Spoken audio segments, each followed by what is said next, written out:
vamos a tratar sobre un tema que es muy importante en cirugía. ¿Cuál es la sutura de vísceras huecas y vísceras sólidas?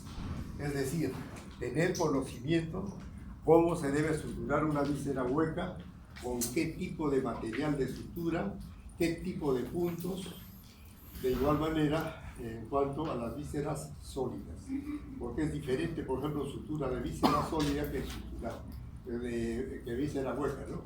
Ahora, esto se ve todos los días en todos los hospitales de emergencia del mundo. Entonces es un tema muy importante, y así no les guste la cirugía, hay que tener que saber por lo menos las cosas generales básicas, que es la que nosotros decimos durante la clase. Bien, entonces vamos a empezar. El tiempo está calculado más o menos para terminar en forma normal, pero si interrumpimos vamos a demorar más. Como pueden observar en esta diapositiva, que se sacó en la lámina del Atlas de Netter, nosotros podemos observar todas las vísceras sólidas y huecas que hay en el abdomen, ¿no? En el abdomen. Y así tenemos, por ejemplo, acá el hígado, sólida, el vaso, sólido, y todas las demás vísceras huecas, ¿no? Conforme pueden observar ustedes. Y en la parte baja de la pelvis tenemos la vejiga y el útero, ¿no? Entonces, por lo menos para ver la localización, saber qué tipo de lesión es, porque de acuerdo a la anatomía topográfica ya vamos a darnos cuenta. Si tiene un dolor en el hipocondrio izquierdo, no vamos a pensar que hay una ruptura de ciego, etc. Entonces veremos el órgano que corresponde, que en este caso es el vaso, ¿no? Y dicho sea de paso, uno de los órganos, todo lo que se dice y se hace puede venir en el examen. Entonces, y de todo lo que estamos diciendo, la víscera sólida que más, ¿cómo le puedo decir?, que más sufre ante un traumatismo, sobre todo de tránsito, es el vaso. A veces así que los fines de semana en la Costa Verde, ya a partir de las 2 de la mañana, donde corren, y bueno, etcétera, hay accidentes, llegan a un hospital, y ustedes lo ven así, o con una hipovolemia, signo de hipovolemia, presión baja, etcétera. Piensen lo primero, o por lo menos descartar ruptura de vaso. Ese es número 1. Por eso que es esto muy importante. Bien.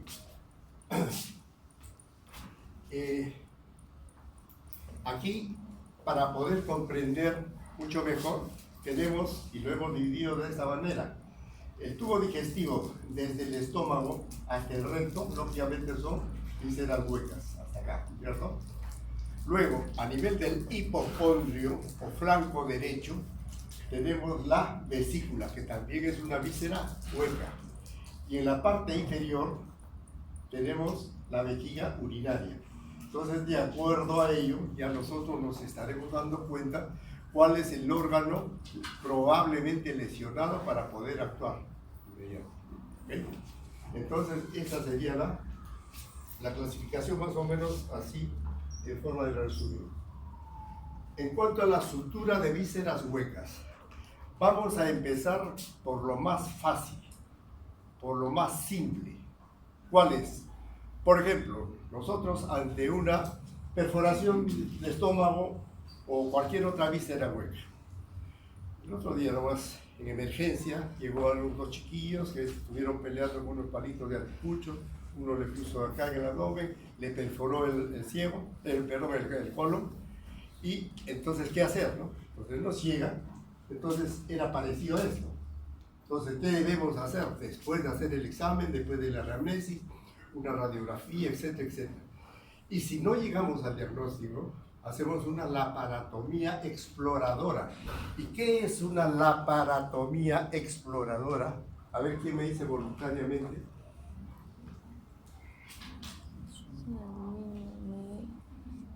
Tú, por favor. ¿Qué es una laparotomía exploradora? Creo que es la tercera práctica que hemos visto ya. Es la abertura abdominal para poder ver. Es la apertura de la cavidad abdominal, ¿no es cierto? Pero esa es la laparotomía. Pero la laparotomía exploradora, ¿nombre lo está diciendo? Es para poder ver los órganos afectados. Explorar todos los órganos, ¿no? Entonces, miren, esto es muy importante. ¿Por qué? Porque ante inclusive una operación electiva, supongamos una colecistectomía, doctor Ruiz, usted va a operar una colecistectomía. De frente yo no me voy al hipocondrio, hago la coche para ver la vesícula y saco. Una vez que he hecho la laparotomía, exploro los demás órganos. Y la exploración, ¿cómo se hace? ¿En qué sentido? Temochi. ¿Cómo se hace la exploración? En agujas de reloj. ¿Perdón? En agujas de reloj. Es en el sentido de las agujas del reloj, ¿no es cierto? Empezando en el hígado y terminando en el hígado. Se explora. Y una vez que he hecho la exploración y no he encontrado nada, recién me voy a la operación que está indicada. ¿Por qué? Porque muchas veces, y sobre todo en pacientes del sexo femenino, encontramos muchas veces sorpresas. Tiene que operarse la vesícula y durante la laparotomía exploradora encontramos, por ejemplo, el quiste de ovario, que es lo más frecuente. Entonces, al encontrar un quiste de ovario, nosotros le solucionamos en el momento. Pinza que corto, ligo, solucionado. Estoy evitando la operación. O un mioma ulceroso, o un embarazo ectópico. ¿Dónde se forma el embarazo ectópico con mayor frecuencia? Las trompas.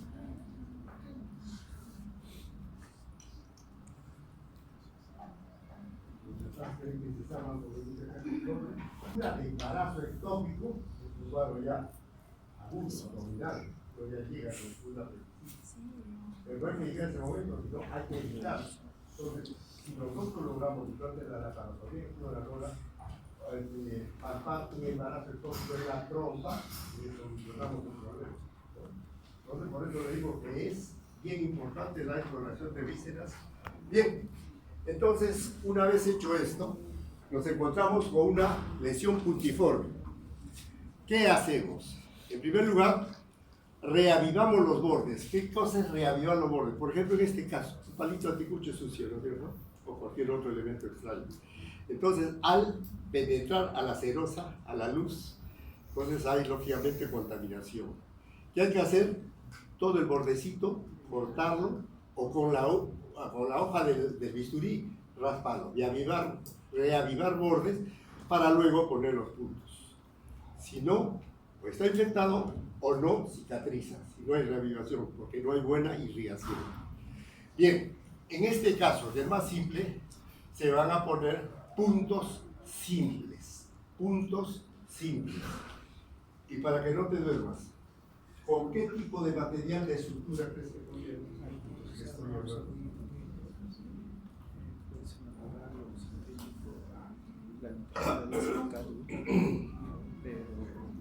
Material dos prácticas, vamos a terminar, todavía no sabemos. Hay material absorbible y no absorbible. ¿Cuál es? Absorbible. El no absorbible. Si es absorbible, como es el cadut, una tosida vuela el punto.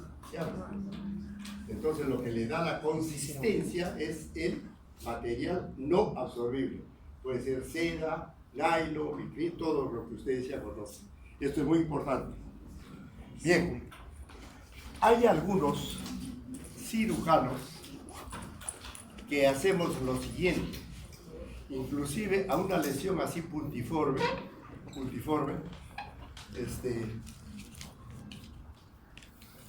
¿cuál es el motivo de la lista? Ya, les decía, se hacen puntos simples separados. ¿Con qué tipo de material? No absorbible. Y les decía que habemos algunos cirujanos que a estos, en vez de ponerle puntos simples, le ponemos recién deberían de saber ustedes, porque ahora que hablemos sobre anastomosis, referente al punto de Gambí, porque creo en una prueba de pasito, no sé qué, le pusieron lo del Gambí. Sí. Y el Gambí, recién ahora vamos a ver, entonces no pueden tomarle antes de, ¿cierto? Y ahora lo vamos a explicar en qué consiste. Bien, esta es una lesión la más fácil y la más fácil también de solucionar. En este caso, punto cero, seroso, o también llamado, para que no se confundan, cero muscular. De las dos formas se llama cero seroso o cero muscular. Por ejemplo, en la primera práctica, o en la segunda creo, se hizo esta jareta. ¿Recuerdan? La jareta. Voy a recordarles. Si mal no recuerdo, la tercera práctica creo tocó apendicectomía, ¿no? Ya, entonces en la apendicectomía, después de realizada la fase digestiva, porque en una apendicectomía, ¿cuántas fases hay? En cuanto al protocolo, ¿cómo se opera, digamos, una apendicectomía? Hay dos fases. ¿Cuáles son? Vascular. Vascular y así de simple. Así de simple. Entonces la vascular, ¿en qué consiste? En ligar la arteria apendicular. Solucionar la fase de la arteria. Y la otra, que es la fase digestiva, seccionar la base del apéndice. En la fase digestiva, en el momento que nosotros seccionamos el apéndice, va a quedar lo que se llama muñón apendicular. Y ahí vamos a saber también cómo es que se trata el muñón apendicular. Porque no en todo muñón apendicular se hace jareta.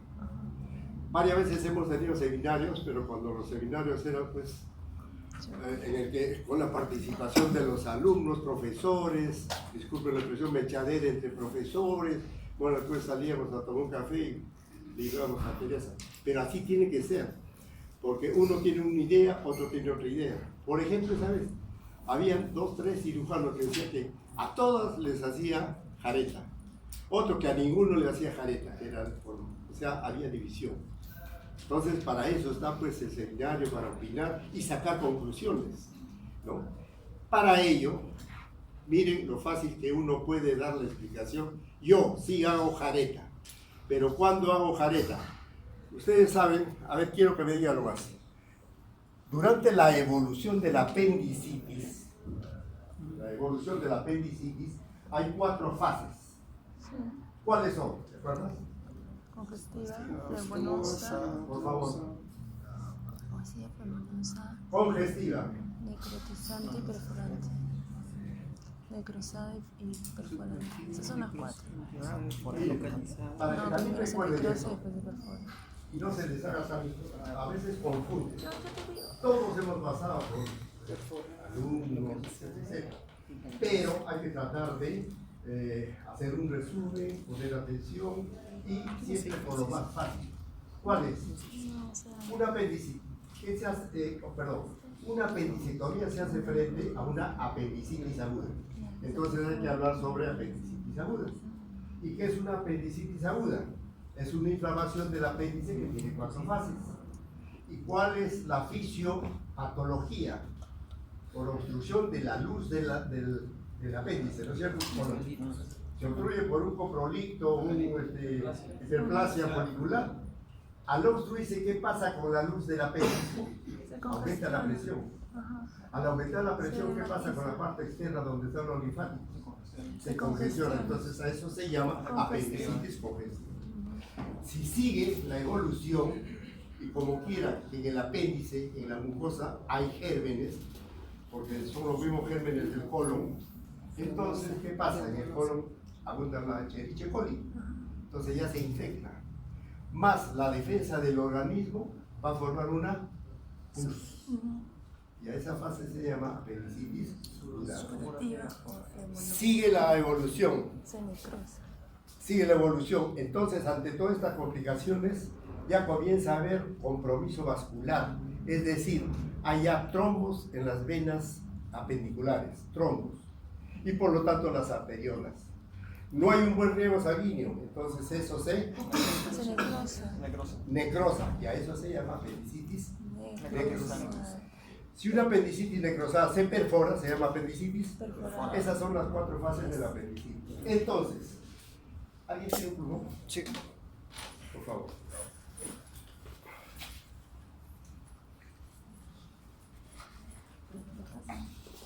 ¿Hoy día han dado examen? No. El lunes. El lunes. ¿Qué tal? Gracias. Gracias. Miren, entonces, estamos hablando que hay 4 fases. 1, primera es la congestiva, la segunda es la supurativa, tercera es la T cruzada y la otra es la perforada. En las dos primeras, en la congestiva y supurada, no hay compromiso vascular.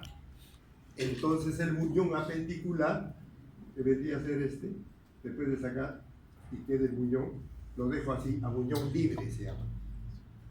Solamente con hisopo y yodo, le echo un poquito ahí en la punta y lo dejo así. Estadio 1 y 2. Estadio 3 y 4, donde ya hay alteraciones vasculares, en cualquier momento se perfora la base. ¿Y qué sucedería si se perfora la base? Una peritonitis. Hay una peritonitis, pues, por fuga de pus a la cavidad. ¿Estamos?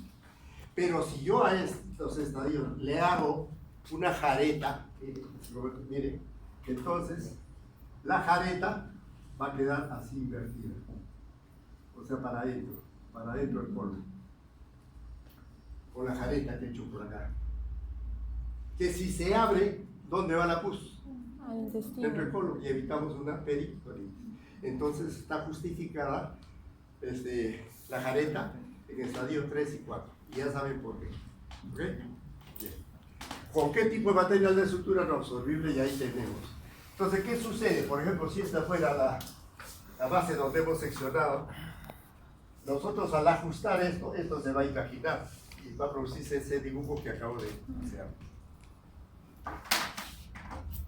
Bien. Ahora sí, la explicación de todas las vísceras, la sutura de vísceras huecas, la vamos a explicar en una anastomosis gastrointestinal, o sea, a cualquier nivel. Para ello, y esta es la razón por la que no estoy de acuerdo que desde un inicio les enseñen el punto Gambí. ¿Por qué? Porque hasta hoy día, y yo les voy a reafirmar, que toda anastomosis se hace en dos planos. Una es el plano interno, que es total, y un plano externo, que es cero muscular. Al decir total, ¿qué quiero decir? Coge todas las capas. Cuando digo total, con la aguja paso todas las capas anatómicas, desde la serosa hasta la mucosa. Ese es total. Y la otra es cero serosa, o sea, llego hasta la muscular. Entonces, miren, la primera capa es tela total. De acá la tenemos.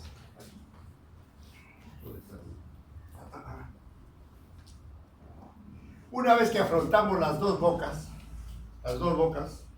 como en este caso, miren, afrontamos las dos bocas. Esta es la pared posterior de los bordes, donde hago yo Surgier cruzado, total, estoy cumpliendo acá. Y luego este borde, con este otro borde, hago el punto Connell, es este, Connell. Y voy a completar el plano interno total. El plano Surgier cruzado ya lo conocemos, ¿no es cierto? ¿Cómo hacer? Sí. El Connell, no podríamos seguir con el cruzado en una anastomosis porque estaría en el techo. Estaríamos dentro de la luz intestinal para seguir haciendo el Surgier. Entonces, para ello, se hace un punto que se llama Connell. ¿En qué consiste el punto Connell? También punto total. Entro, miren. Cuando digo entro a la luz. Salgo, me voy al otro lado. Entro, salgo y voy jalando el hilo. Entonces, para no confundirse y no olvidarse, bien fácil, hay una mnemotecnia. Punto Connell, entro, salgo, me voy, entro, salgo, me voy, entro, salgo, me voy, entro, salgo, me voy, y no me confundo. Y de paso, es un punto invaginante, porque en el momento que jalamos el hilo, se invaginan los bordes. Y va a quedar como si hubiéramos hecho Surgier por dentro de la luz. Ese es el primer plano.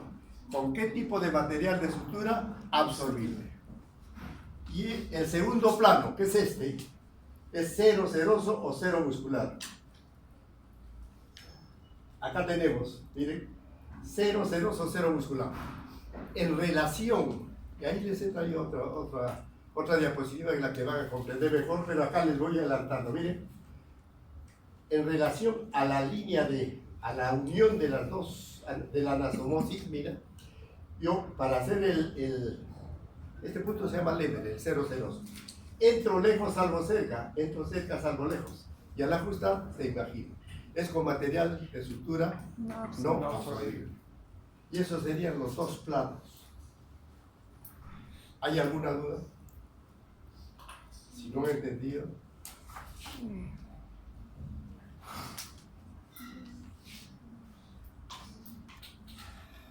Bien. Vamos a hablar de todos los demás tipos de sutura. Si nosotros abrimos una cavidad abdominal, y a eso se le denomina diéresis, ¿ya? Quirúrgicamente, ¿no? Diéresis es la apertura. La extracción del órgano, una colecistectomía, apendicectomía, exéresis.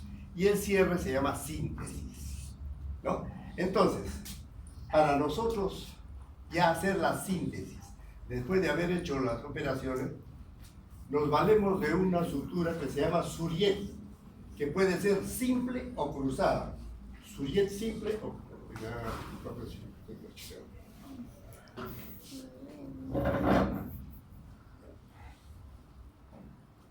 suriet puede ser simple o cruzado. Cuando mencionen suriet, ya no digan pues suriet continuo, porque suriet es continuo. Lo que sí pueden decir es si es simple o si es cruzado. Los dos es válido para el cierre del peritoneo, con suriet simple o cruzado. Material de sutura absorbible. Así de fácil. ¿Cómo se hace? Ya lo conocen.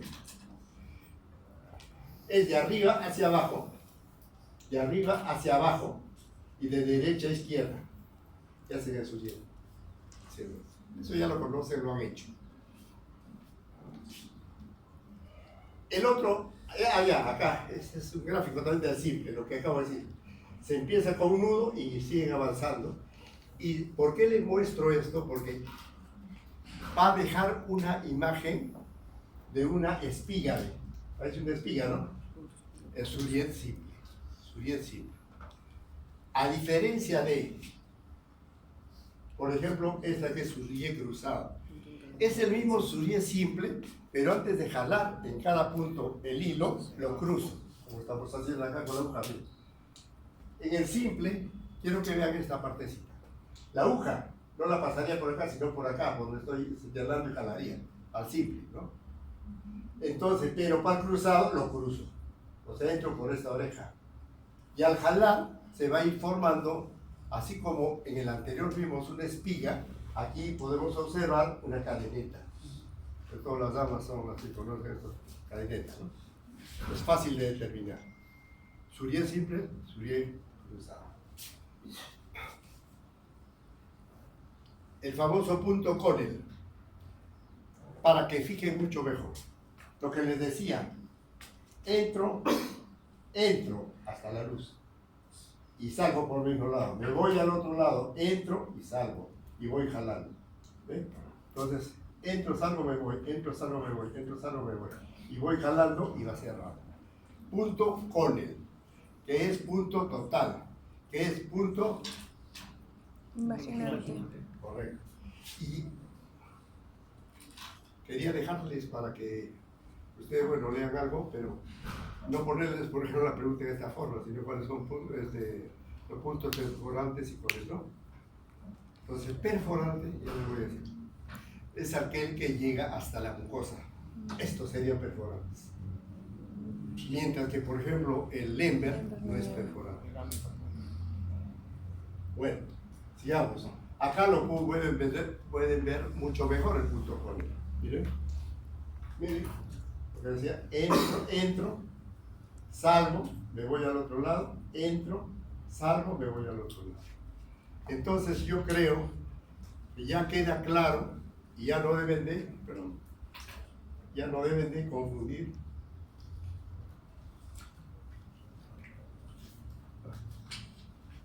ya, el punto Connell. Ahora miren, sutura de Cushing. No les recomendaba así en un inicio de forma general porque los confundía. Pero el Cushing es un cónel, pero que no llega a la mucosa, sino a la submucosa.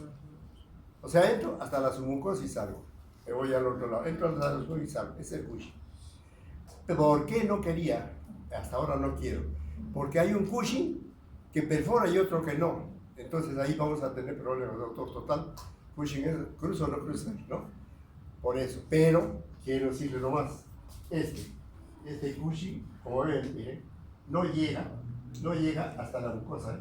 De la submucosa sale, ¿eh? A diferencia de él. Ahí está el famoso punto Lemberg, que es el cero seroso o cero muscular, que se hace con material de sutura no absorbible.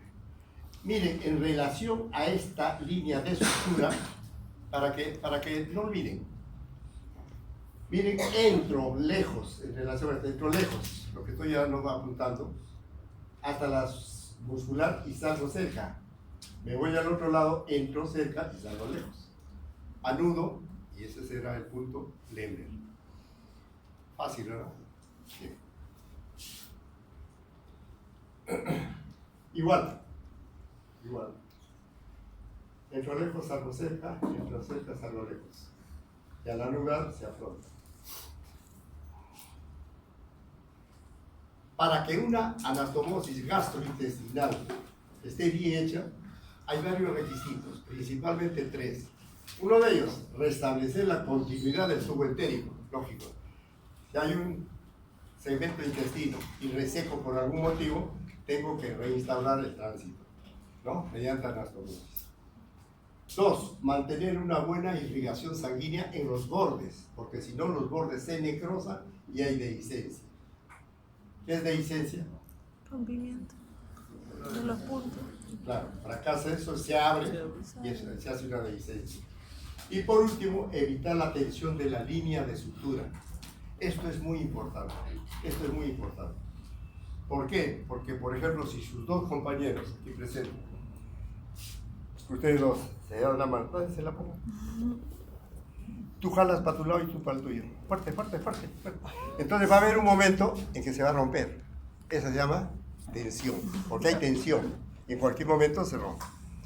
Eso hay que evitar con los puntos, ¿ya? Que no haya tensión. Disculpen, pero para explicar un poquito más. Ahora, toda anastomosis gastrointestinal hay 3 tipos. Una de ellas es la término-terminal, como en este caso. ¿Sí? Otra, término-lateral, como en este caso, parte terminal con parte lateral. Y la otra, látero-lateral, como es esta. Ustedes, en el examen, porque no he visto el examen que han dado, les ha vendido, por ejemplo, la gastroentero, o sea, gastrectomía total y la gastrectomía subtotal. ¿Y qué tipo de reparación se hace para evitar el tránsito intestinal en cada uno de ellos? ¿Sí, no? Algo así. Ya. Tenemos tiempo y estamos en el tema. Entonces, a ver, vamos a... Con de atrás ven lo que les digo. O con uno más. Tiene más obstáculos.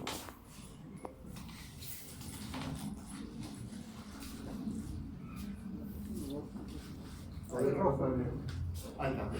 En rojo. Ahí lo importante. Ya, porque tienen un propósito. Ya, gracias. Miren, rápidamente, yo creo que en 5 o 6 minutos hacemos todo. Y le va a servir como un repaso y para que fijen. Si por ejemplo nosotros tenemos, y este es el estómago, para determinar si hago una gastrectomía total o una subtotal, hay acá una incisura angularis, un ángulo que se llama incisura angularis. En esa incisura angularis yo trazo una línea imaginaria. Todo tumor que esté por debajo de la línea imaginaria, digamos acá, va a ser subtotal. Entonces el dibujo sería este. Si corto acá, me va a quedar esta boca del estómago. Y si corto acá, porque sacaría todo esto, ¿no? Total, Me va a quedar el muñón duodenal, esto, que lo cierro, y el yeyuno lo llevaría en asa, de tal forma, más o menos. Y esta es una Virro 2. Richard Polia. Virro 2. La gastrostomía subtotal. Miren, el Virro 2 tiene variantes. Una de ellas, por ejemplo, este Virro 2 se llama polia, alopolia. ¿Por qué alopolia? Porque está la anastomosis con toda la boca del estómago. ¿Qué observaron? ¿Qué va a desembocar en la segunda porción del duodeno? La bilis y la secreción pancreática. Y viene por acá, por el movimiento peristático, para producir la digestión. ¿No es cierto? Pero ¿qué sucedía cuando hacían esto? Había un síndrome, una complicación que se llama gastritis alcalina. ¿Por qué? Sobre todo la secreción pancreática que viene y los movimientos peristálticos llegaba acá y te produce una gastritis alcalina. ¿Cierto?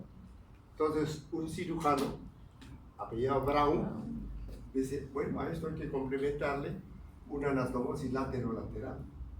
Es esta, que se llama Brown complementario. ¿Y qué sucedía? Toda esta secreción, ¿miren? Viene por acá y va y pasea y baja acá, no llega al estómago.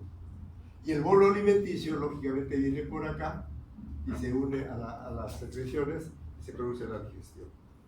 Entonces, de esta manera se evitaba la Gastritis alcalina. gastritis alcalina. Bien, pero aparte de eso, ¿por qué hay otras variaciones de estas? Porque como en la polia es toda la boca, Vaciamiento rápido. hay vaciamiento rápido, se llama síndrome de vaciamiento rápido o síndrome de dumping. Está caracterizado por, ¿cuál es la sintomatología del síndrome de dumping? Diaforesis. Diaforesis, muy bien. Hipotensión. Hipotensión, taquicardia, También puede haber. ¿qué más? Y esa sensación de vacío que hay uno siente. Entonces, ¿qué pasó? Esto lo evitaban, se evita, antes de hacer esta anastomosis, el estómago, la boca del estómago, perdón, lo cerraban parcialmente, como así, miren, acá. Si este es el estómago y este es la boca, este es el duodeno, antes de llevar el asa acá, esto primero lo cerraban y dejaban solamente un orificio mínimo, de tal manera que llevo esto en asa y pongo acá y ya evitamos el síndrome de vaciamiento rápido. Y esto se llama los Hofmeister, gastrectomía tipo Hofmeister. Ahora, para que no, porque hasta el año pasado yo me tenía las preguntas y muchos venían sobre el isoperistaltismo, peristaltismo, si era isoperistática, porque eso uno debe conocer. Entonces, miren, estas dos son isoperistálticas. Isoperistálticas. ¿Qué es iso? Igual. Peristalsis, peristaltismo. ¿No? Entonces, ¿cuándo se llama isoperistáltica? Si yo llevo el yeyuno al estómago, como el yeyuno va en forma lateral, esta es la boca del yeyuno que llega, sería la boca aferente. Y la boca que sale es esta, que sería la boca eferente. ¿Estamos? Entonces, isoperistáltica es aquella de la boca aferente en relación con la curvatura menor del estómago. Así, facilísimo, sin darle mucha vuelta. ¿Y cuál es la isoperistáltica? Cuando la boca aferente está en relación con la curvatura mayor. ¿Y cómo? Acá viene el dibujo. Este es el estómago. Este es el millón duodenal. Miren cómo llego acá, ¿no? En cambio acá, miren, llego acá y bajo acá. O sea, la boca aferente está en relación a la curvatura mayor. Esto sigue subiendo, ¿no? Y esta es anisoperistáltica, o también llamado moénica. Porque había mucha confusión. ¿Cuál es moénica? ¿Cuál es esta? Así es fácil. ¿Comprensible no? ¿Sí? ¿No? Ya, entonces eso sería en todo a la gastronomía subtotal. Y ustedes me dirán, doctor, pero si habla de milrodos, habla de milrodulo, claro que sí. ¿Cuál es la milrodulo?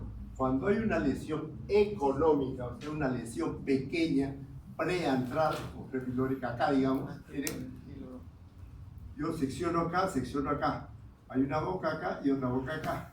Esas dos bocas la uno porque es económica, alcanza. Entonces va a haber este dibujo. La unión de estas dos sería esta.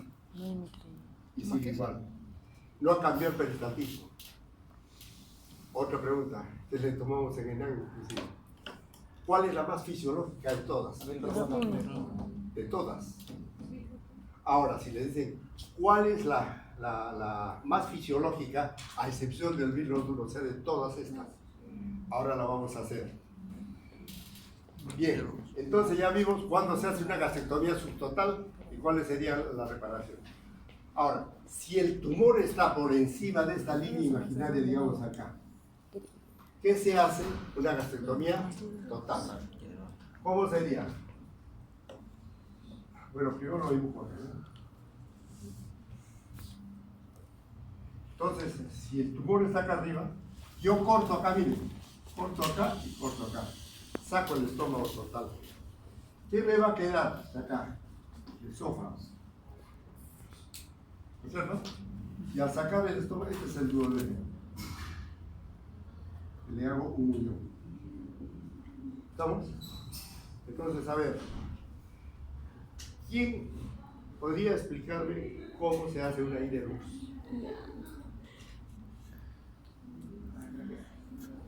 ¿Arriba?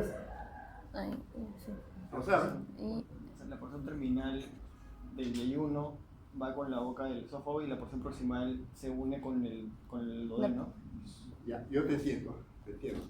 ¿Tú te has entendido? A ver.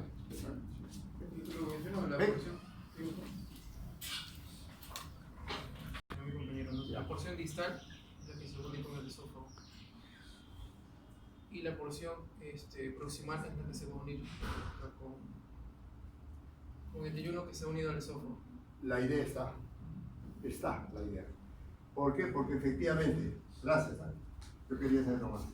Miren, si este es el yeyuno, ¿por qué? Porque en estas ha habido sección, pues. Ahora, no ha habido sección, sino se ha llevado en gasa. ¿No es cierto? Las tres se ha llevado en gasa. Acá no, aquí hay sección, mira.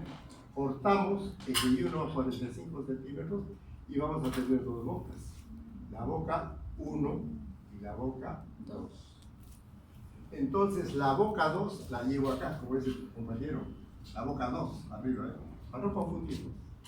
Y la boca 1, esta que es la boca 1, la pongo o en esa forma o directamente acá, formando una IDERUX, una Y. Y esa es la famosa IDERUX. ¿Ya? Entonces ya saben cómo se forma. Ahora, en la total hay dos tipos de reparación, la de IDERUX y la de Hoffman. Hoffman es cuando llevas en asa, igual que esto, no cortas, lleva todo el yeyuno hasta el esófago, le haces la anastomosis y llegas, no haces nada. Entonces la única que se secciona es esta. Y ahora la más fisiológica aparte de la milrodulo es la IDERUX. La IDERUX. Tan es así, pero no quiero confundirlos. En una gastrectomía subtotal que acabo de explicarles, actualmente el que habla hace una IDERUX. También se puede. Porque es más fisiológica. Y me evito síndrome de asa corta, síndrome de vaciamiento, todo. Ya, pero no quiero confundirle, pero ya les estoy adelantando. Porque la IDERUX también se utiliza cuando hay lesiones del coledo. Es decir, la IDERUX es maravillosa. Uf, te saca, pero nos saca de problemas así. Ya, entonces está claro esto. Esto es lo que quería que... Bien. Ya saben. De acá adelante.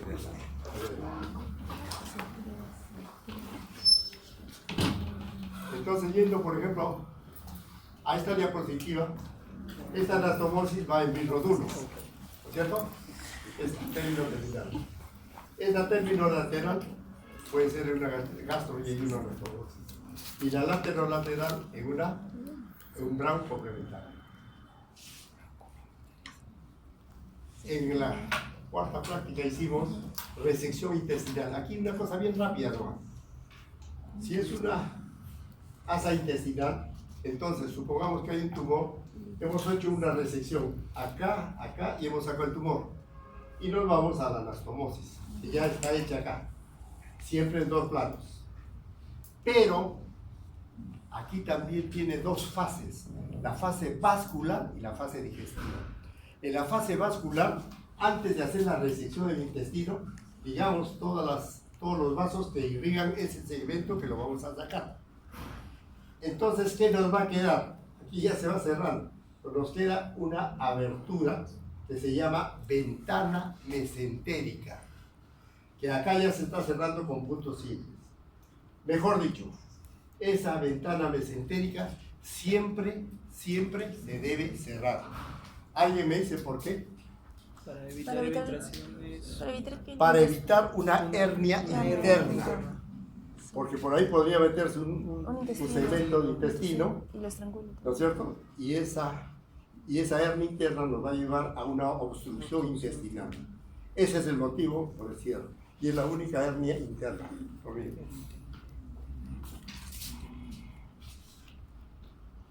Da igual. Lo que también, sino que desde hace 8 o 10 años, yo voy todos los años a la PEFAM para el taller de las preguntas que se hacen para la PEFAM y para el CIENTAM. Entonces, ¿qué pasa? Yo veo en qué fallan muchos alumnos y en cosas sencillas. Solamente por ese motivo es que un pequeño repaso. Se les preguntaba, por ejemplo, en una anastomosis, término terminal, ¿cuál sería el orden de sutura? Y se ponía por decir,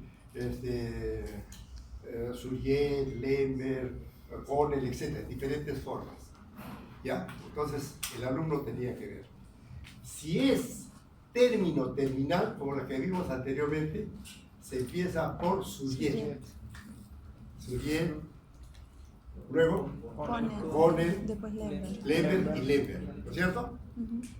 Mientras que en una lateral se empieza por Lember. serosa Lember, Después luego Surriet, abres Surriet, Surriet, Connell, Connell y Lember. Lember. Ajá. Entonces, ¿para qué hagan esa diferencia? En conclusión, para que no se mareen. Si es término terminal, tiene que empezar ya sea por Surriet simple o cruzado. Y cuando es lateral, basta que vean, por cero ya está, se ganaron un punto. Aquí tenemos la Iderux, pero en la que se ha hecho, miren, varios cierres de muñón.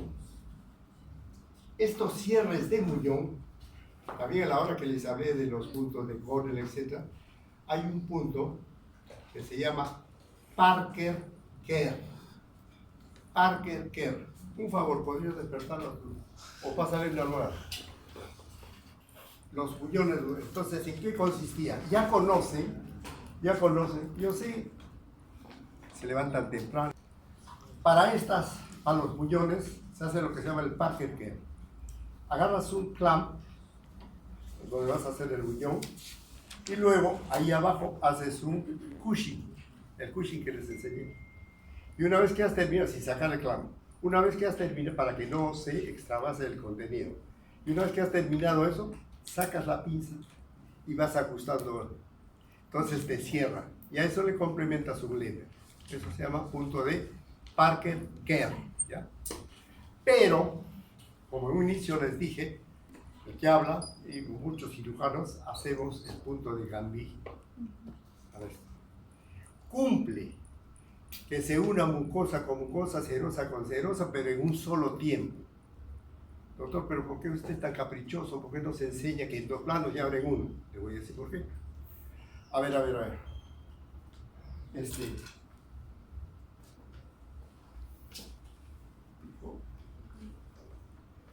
Dime una cosa. El esófago tiene todas las capas anatómicas. ¿Qué le falta? Serosa, ¿no es cierto? Entonces, ¿cómo hacemos en dos planos? Entonces, en ese caso, nosotros hacemos un Gambí. en un solo, pero de tal manera que unas mucosa con mucosa y ¿dónde más? Por eso son excepciones donde hacemos esto en el gastrointestinal.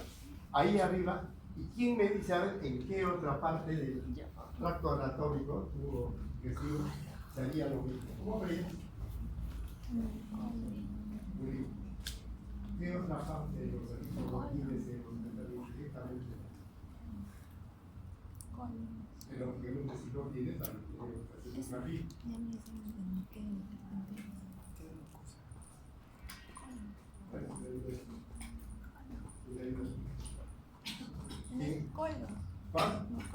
Rectos sigmoides. Rectos sigmoides. Entonces a ese nivel también haces tú tu cambio. Ahora, ¿por qué generalizamos? Y ahora les voy a enseñar cómo se hace el punto también en una lámina está. Pero eso es lo que hacemos. ¿Ya? Es por ello que les traje esto de los riñones y la famosa a este nivel del esófago, etcétera, etcétera. Bien. Hay algunas anastomosis que se hacen en un solo plano nomás, como el que acabo de decirles. Por ejemplo, para una inerux, el esófago con el yeyuno, lo haces en una sola. ¿Cómo? ¿Y por qué? Esto es muy importante. Miren, si aquí tengo el esófago, ¿cierto? Y voy a hacer una anastomosis con la boca 2, o con cemento distal, como dice bien tu compañero. La anastomosis, el esófago tiene menos diámetro que el yeyuno, no encajaría bien. Entonces, ¿qué hago? A esta la convierto en una término lateral.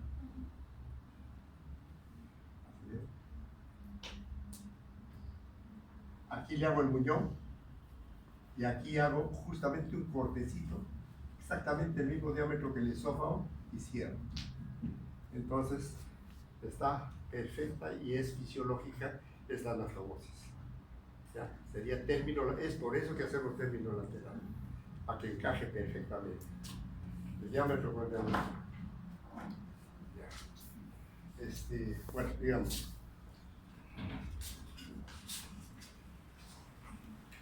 Miren, ese es el famoso punto de Gambí.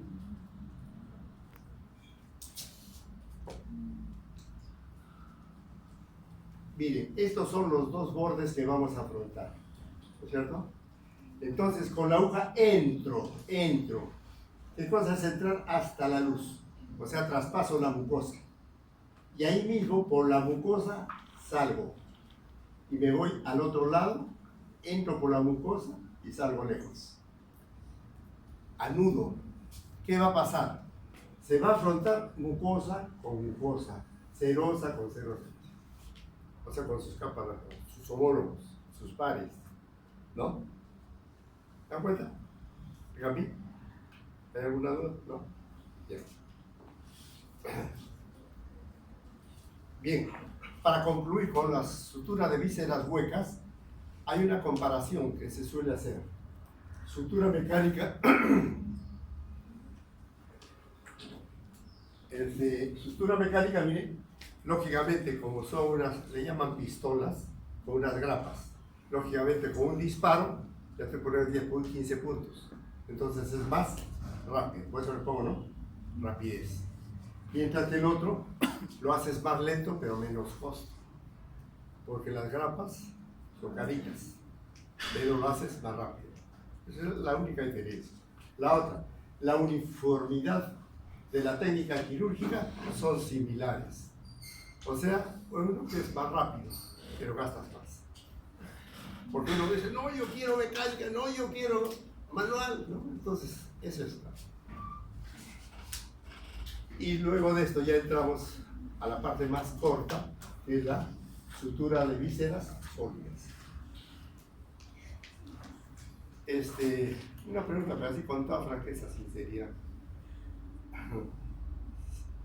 ¿Se llega a entender? Claro, sobre todo cosas básicas, cosas generales, esa es la idea, ¿no? Y ya cada quien, lógicamente, pues, vale, se entera más, ¿no? Lo que quiero es que vayan con una idea de lo que es, nada más. Eso es. Bien, sutura de vísceras sólidas.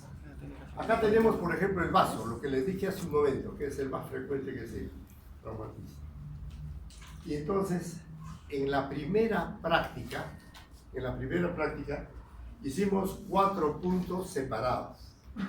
Simple, Pack, Halster y en X. ¿No es cierto? ¿De acuerdo? El que se utiliza para vísceras sólidas, ¿cuál es? Es el. No es Que les dije. el colchón de Halstead. Halster. La U El echada. Halster, la U echada. Ajá. Recuerden nomás, al mejor equipo la U. Pero la U. No. Es echada. Esta está reclamando. Empezó la. Ya. Entonces, es una U echada. Disculpen nomás. Entonces, ese es el punto Halster. ¿Por qué? Porque si hacen cualquiera de los otros 3 puntos, al ajustar, el hilo va a cortar al parénquima. Por ejemplo, en el hígado. Pongo un punto, cualquiera que sea. Al ajustar, el hilo va a cortar el parénquima. Entonces no te va a salir bien. Entonces, con un Halster, le sale bien. Y mucho mejor, miren, y por eso les he puesto. En el vaso nos está yendo bastante bien poniendo un parche de piplo, como en este caso. Por ejemplo, una ruptura. Antes había un dicho al cirujano: vaso que hieres, vaso que sacas. Una herida mínima de vaso tenías que sacar el vaso. Ahora no.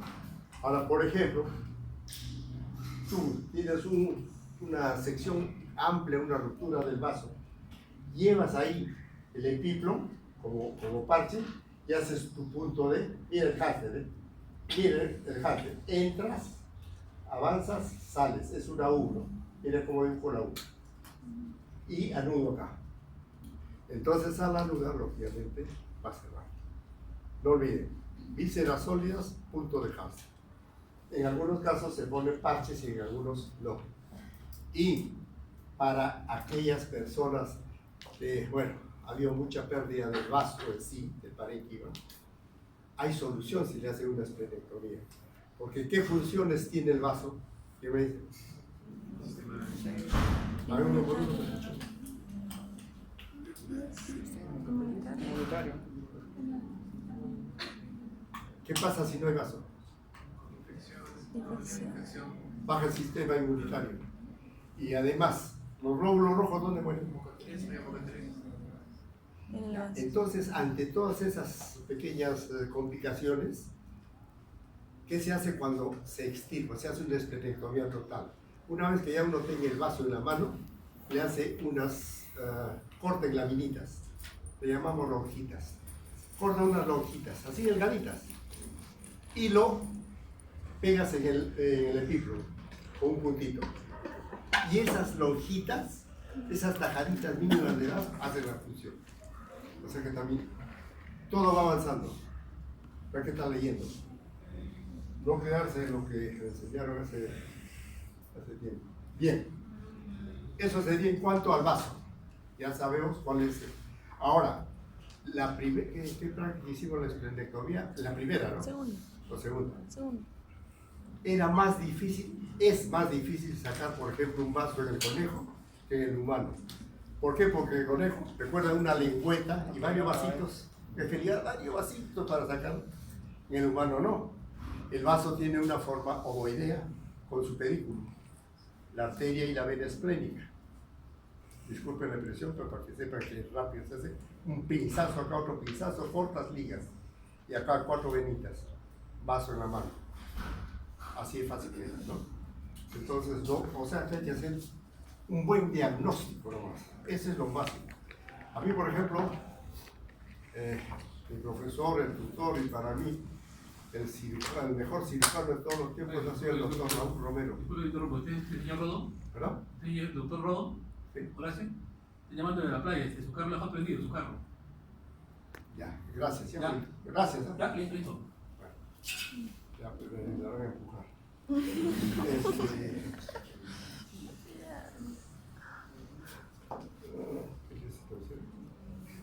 Ya, pensé que una vez que su carro se lo llevó a la luz. Ya. Está hablando del vaso que Que es más fácil. Es más similar fácil. en lugar humano. Ah, claro, es más fácil. O sea, se las explico también. Bien, ahora veamos el hígado. El hígado.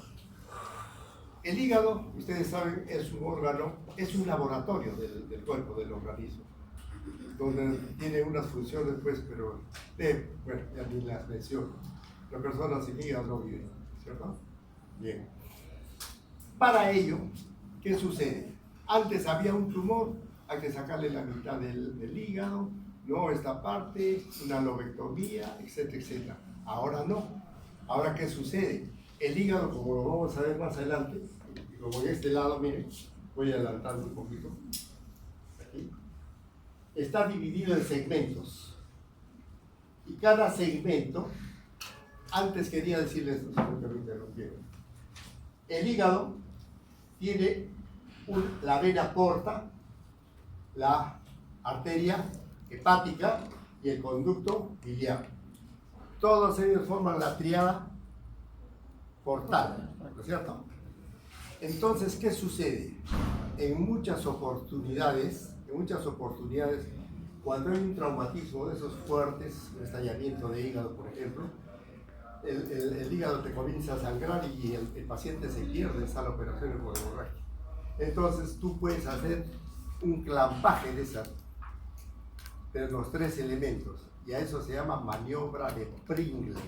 Sí, ¡Pam! Se pone ahí, tiene que sangrar. Pero lógicamente intercalado, ¿no? 15 minutos, 5 descansas, 15 minutos, 15 descansas, pero eso que ayuda. Y en otros casos hay que hacer lo que se llama un taponamiento hepático cerrado, que ahora les voy a decir cómo se hace. Pero ¿qué sucede? ¿Por qué ha mejorado mucho la cirugía hepática? Porque cada segmento tiene esos tres elementos que acabo de decir. Tiene su vena porta, tiene su arteria hepática y tiene su conducto biliar. Entonces tú sacas uno y no pasa nada con lo demás. Son independientes. Esa es la maniobra de Pringle, que se puede hacer con una pinza atraumática, o se puede hacer con una ligadura si no tuvieras la pinza. Miren, acá está más claro los puntos en U. Este es el punto V. Y ajustas. O sea, el punto de Hamster. Ahora, cuando se hace una colecistectomía, bien rápido, después de sacar la vesícula del lecho hepático, ese lecho siempre hay que cerrar. ¿Quién me dice así bien rápido? ¿Por qué? Pues rápido porque mi batería se acaba.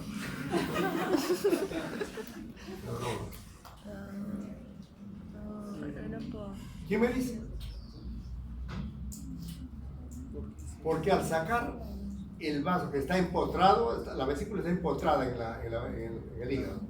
Si saco va a quedar un lecho cruento.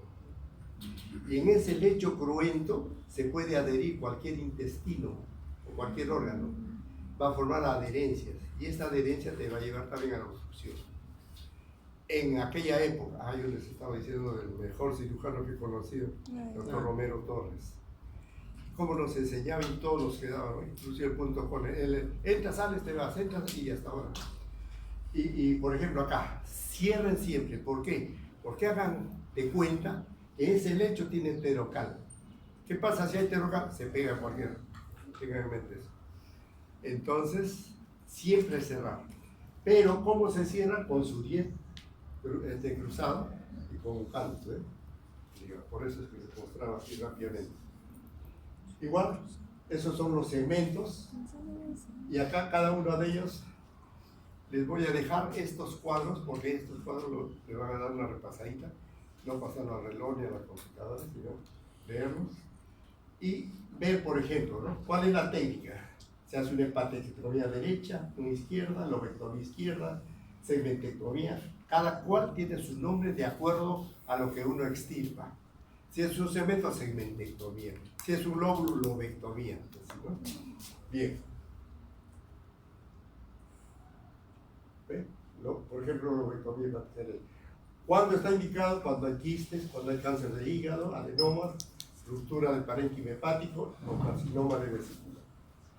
Criterios para la resección hepática. Esos son los criterios. Para cuando uno va a resecar el hígado y hacer un segmento, tiene que ver cuánto de volumen residual funcional va a quedar. Eso es importante. Y ya se los adelanto. Por ejemplo, en un hígado sano debe quedar mínimo 20%. En un hígado cirrótico, 40%. Mínimo. ¿Por qué? Porque si no, la función hepática fracasa y fracasa la operación y por lo tanto el paciente fallece. Eso es muy importante, ¿ya? Diferentes tipos de resecciones, ¿ya? Aquí, por ejemplo, son resecciones hepáticas mayores, hay menores. Entonces, por ejemplo, esto está en un cuadro de Brisbane, que les voy a dejar también para que lo repasen, todo esto. Tienen que saberlo. ¿Por qué? Porque, por ejemplo, una pregunta puede ser, en la trisegmentectomía izquierda ampliada, ¿qué segmentos se toman o cuáles se sacan? Y entonces se saca el segmento 2, 3, 4, 5, 8. Y así aprende a hacer todo esto. Diferencia entre lobetomía hepática derecha e izquierda. En la derecha sacas la vesícula, en la izquierda no. Acá igual, ¿eh? Ahí está la terminología de Brisbane que leí, que le van a dar una leída y van a aprender, ¿eh?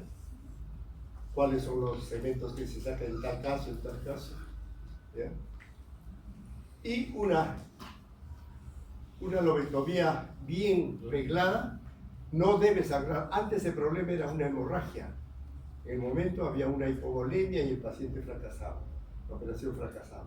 Entonces todo esto debe ser en orden, buena, y lógicamente un conocimiento amplio de la anatomía, porque de lo contrario te va a ir mal.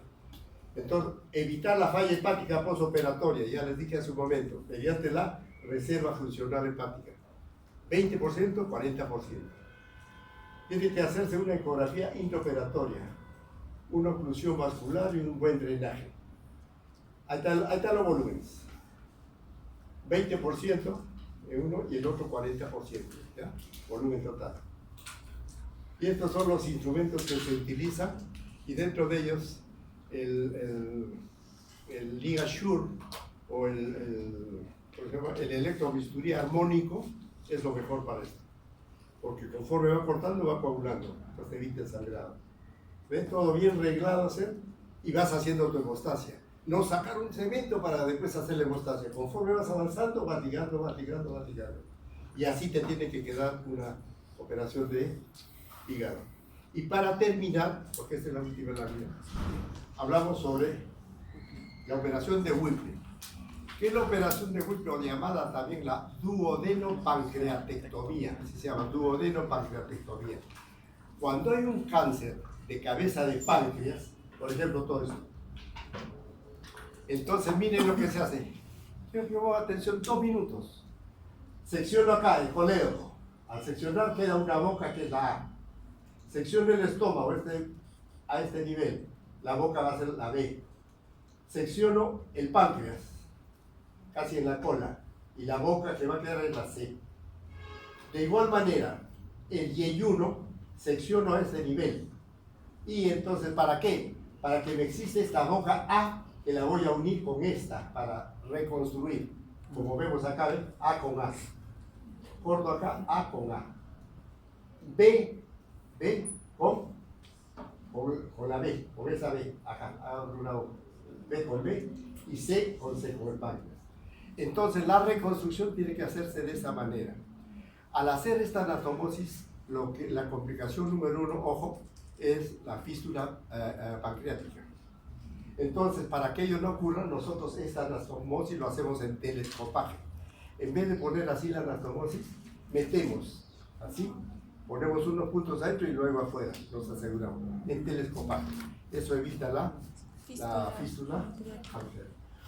Esta operación para el cirujano, sobre todo cuando ya se recibe el cirujano, es como si tocara las estrellas con la mano, de lo máximo, acá al pecho.